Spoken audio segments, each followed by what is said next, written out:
السلام علیکم دوستو، پراسرار گھر کا راز کی پہلی اور دوسری قسط آپ کو یقیناً پسند آئی ہوگی۔ تو آئیے چلتے ہیں آج اس خوف اور سسپینس سے بھرپور کہانی کی آخری قسط کی طرف۔ آصف کو کھدائی کرتے کرتے 1 گھنٹہ گزر چکا تھا، لیکن ابھی تک کوئی واضح چیز نظر نہیں آ رہی تھی۔ گڑھا بھی کافی گہرا ہو چکا تھا۔ اب آصف نے عائشہ کی طرف معنی خیز اور قدرے غصیلی نگاہوں سے دیکھا تو وہ گھبرا کر بولی، آصف بس تھوڑی دیر اور۔ آصف نے پھر سر جھکا کر کھدائی شروع کی۔ ابھی مشکل سے کچھ لمحات ہی گزرے ہوں گے کہ اچانک گڑھے سے شدید بدبو آنا شروع ہوئی اور سامنے کچھ انسانی ہڈیاں اور کچھ عجیب و غریب کپڑوں کے ٹکڑے نظر آئے۔ بدبو اتنی شدید تھی کہ آصف کا گڑھے میں کھڑا ہونا مشکل ہو گیا اور وہ جلدی سے باہر نکلا اور چلا کر عائشہ سے بولا، لو یہ ہے تمہارا خزانہ۔ بدبو اتنی شدید تھی کہ ان دونوں کا وہاں کھڑا ہونا مشکل ہو رہا تھا۔ دونوں جلدی سے اپنے ہاتھوں سے مٹی کو واپس گڑھے میں ڈالنے لگے اور چند ہی منٹوں میں انہوں نے گڑھے کو بھر دیا اور جلدی سے کمرے سے باہر نکل آئے۔ آصف پلیز مجھے معاف کر دیں، لیکن یہ کوئی خواب یا میرا وہم نہیں تھا، یہ ایک حقیقت تھی۔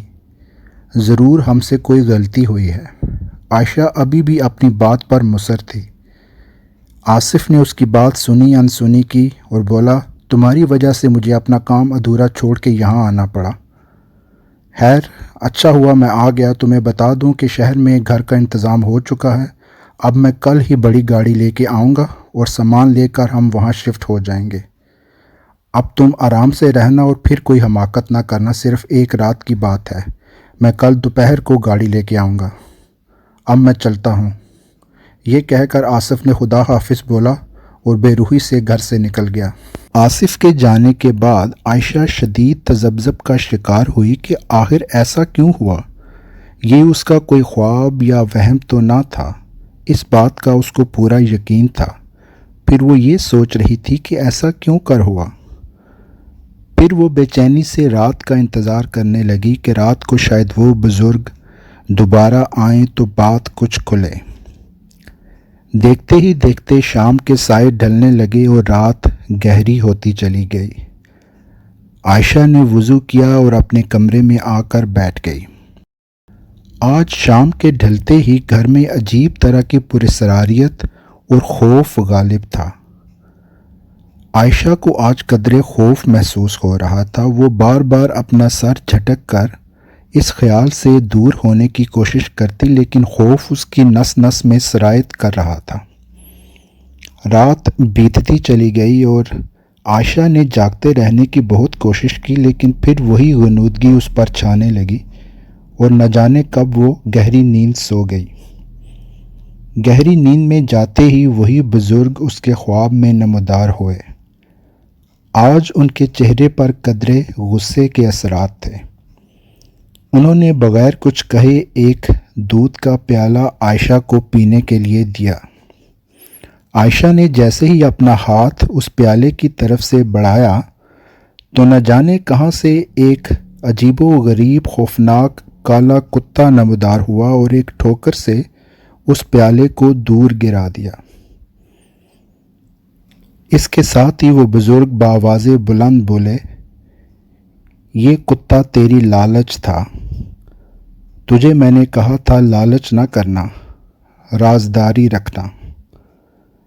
اب یہی لالچ تیرا انعام ہے، یہی تیرا خزانہ ہے کہ تیری لالچ کے سائے تیرے سر پر بین کرتے رہیں۔ یہ کہتے ہی وہ بزرگ اس کے خواب سے غائب ہو گئے اور عائشہ چونک کر اٹھ بیٹھی۔ ایک دفعہ پھر اس کا پورا جسم پسینے سے شرابور تھا اور وہ خوف سے کانپ رہی تھی۔ خوف اس کی نس نس میں سرایت کرتا جا رہا تھا۔ عائشہ نے گھبرا کر خوف سے ادھر ادھر دیکھا۔ ہر طرف خاموشی اور خوف کا رات تھا۔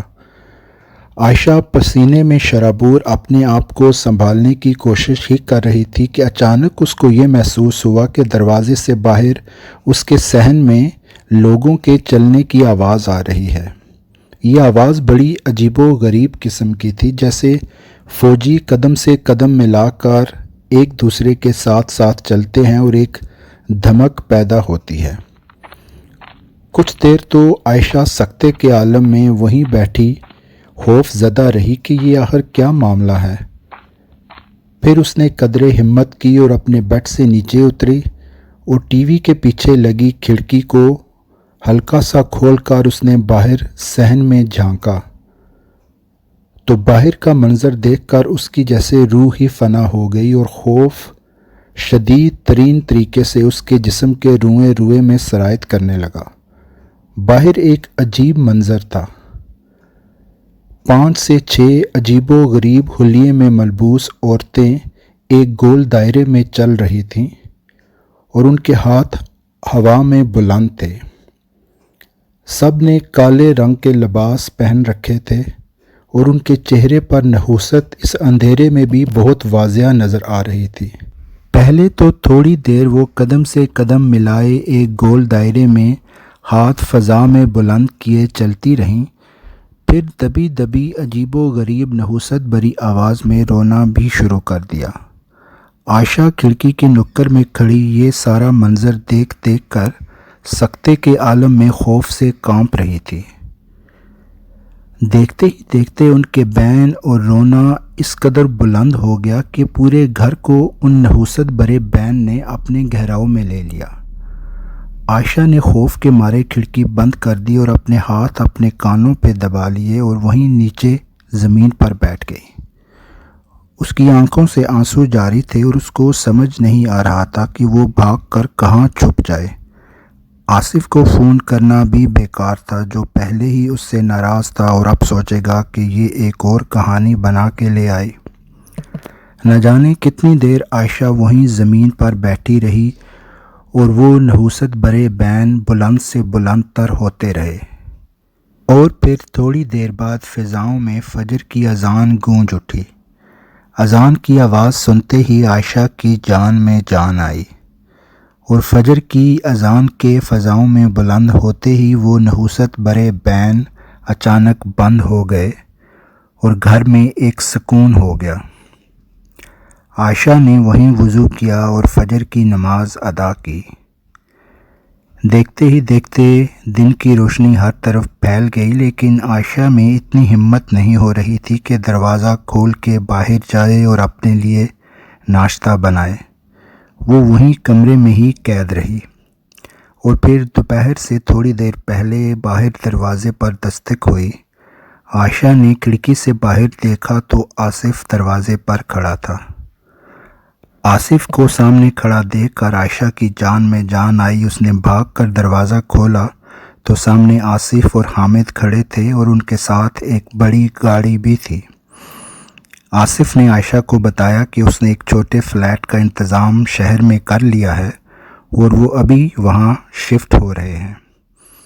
پھر آصف اور حامد نے لوگوں کی مدد سے بڑی گاڑی میں سامان منتقل کیا اور تھوڑی ہی دیر میں وہ گاڑی میں بیٹھ کر وہاں سے چل دیے۔